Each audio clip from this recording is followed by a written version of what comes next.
لە واشنگتنی ئەمریکاوە گرتبوونەوەیەکی چەند ڕۆژی بۆ ئەوانەی لە خەمی ئازادی بیر و باوەڕدان.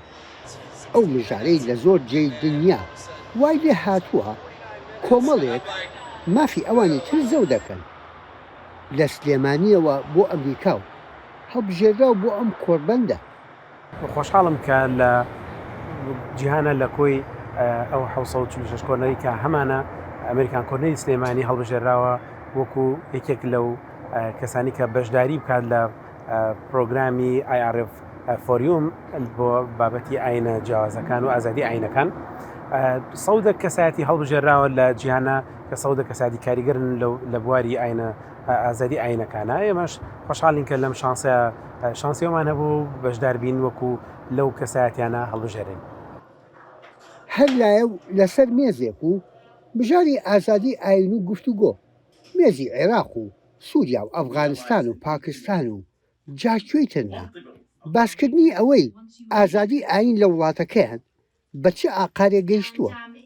ئەو بێجگەلەوەی لە ڕێگای کورتە فیلمەوە هەر لایە و دەخوازێ دەنجی خۆی هەڵببڕێ و بێدەنجی بشکێنێ.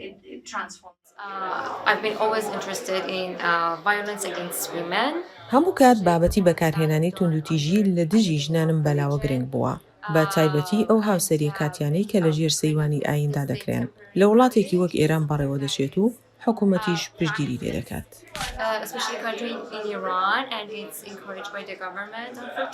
ڕێخەری کۆربەندەکە دەخوازێت ئەو کلتورە دەوڵەمەندەی ئەمریکا لە ئازادیەکانی تاک بەخشیوێتی ببێتە کار و ڕێگە بۆ ئەوانەی بەشدارن. یەکێک لە ئامانجەکانی ئەم کۆنفرانسە فێرکردنی خەڵکە لە سوودەکانی جیاکردنەوەی کڵێسا و مزگەوت لە حکوومەت بەگشتی ئاین لە سیاسەت. دەمانەوێنەوەی نوێ لەوە بگەێنین کە هەبوونی یەک ئاینی داسەپا و کار ناکات. ئاین لە نێودڵدا شوێنی خۆی گرتووە، نابێت سیاسیەکانیش ئاین بەکاربێنن وەک چەکێک بۆ کۆنتڕۆڵکردنی کۆمەڵگا. لە زۆرێک لە وڵاتانی خۆرهەڵاتی ناوەڕاست گیانەکردنەوەی دین لە دەوڵەت گرفتی زۆری بەدوای خۆی داهێناوە. ئامانجێکی سەرەکی ئەم هەمووشە و کۆربەندە شارستانیانە بۆ لێکفێربوونە. یەکێک لە باشی و جوانی ئەم ئەزمونە ئەوەیە کە ئێمە بتوانین ئەم ئەزمونە جوانەی ئێرە کە ئەمڕۆ بینیمانە لەم فۆریومەیە بەڕاستێکی ئەوەیە کە بتوانین ئەم جیاکردنەوەی ئاین و سیاسەتە لە یەکتری بتوانین لە وڵاتی خۆمانە بڵاوکەینەوە بگەێنین بە خەڵکی خۆمان.